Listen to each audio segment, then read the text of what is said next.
Well, hello, Ontradentists. Angus Pryor here with Marketing Monday, the weekly show designed to boost the marketing at your dental practice.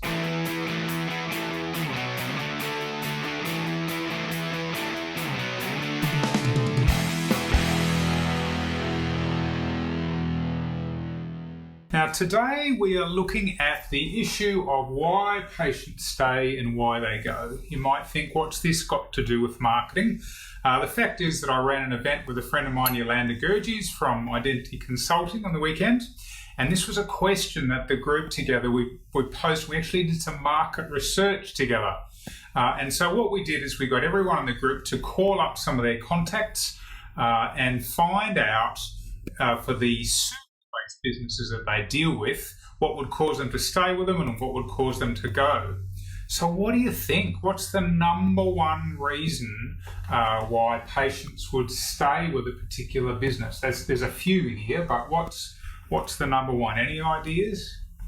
All right, well, interestingly, from this group, which there's about 50 people called, location and convenience was the number one. And I suppose people, they might have said, what was the first thing that came to their mind? Obviously, there'd be a number of factors. The other one that made people stay was what we loosely called a good job. If they perceived that the business was doing what they should be doing, then they got a tick. Those were reasons why people would stay. But what people didn't say about why they stay, or at least very few said that, and this might surprise you, was around price. So that wasn't one of the things that turned up under the stay. What about under go? What were the reasons that people decided they had to go? Well, this one might not surprise you. The number one by a long way was around service. If people felt that they were being poorly serviced, if that it was being indifferent, then they would go. This is actually not a word, it's a little picture of a clock. And time was definitely one that was mentioned in the service-based industry. So if you were keeping your clients waiting regularly, that is a reason for them to go.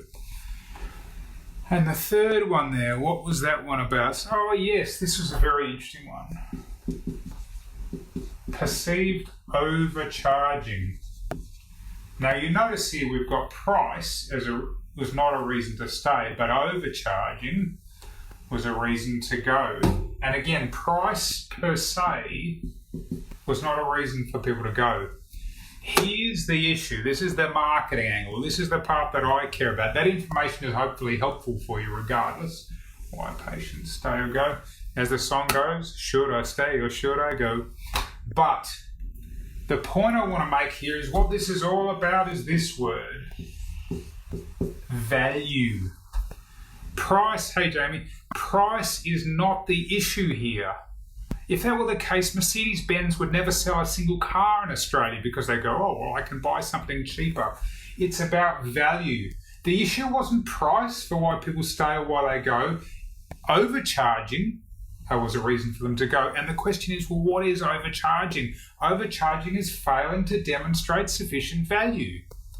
In so many areas of our lives, we look at something and we go, well, am I prepared to pay $100 for that item or $1,000 for that item? And the answer, as I say, it's like Mercedes-Benz. I mean, the question is, what's the value? And if you can present the value well, then the price doesn't matter. All right, that's it for me from this week. Catch you next time on Marketing Monday.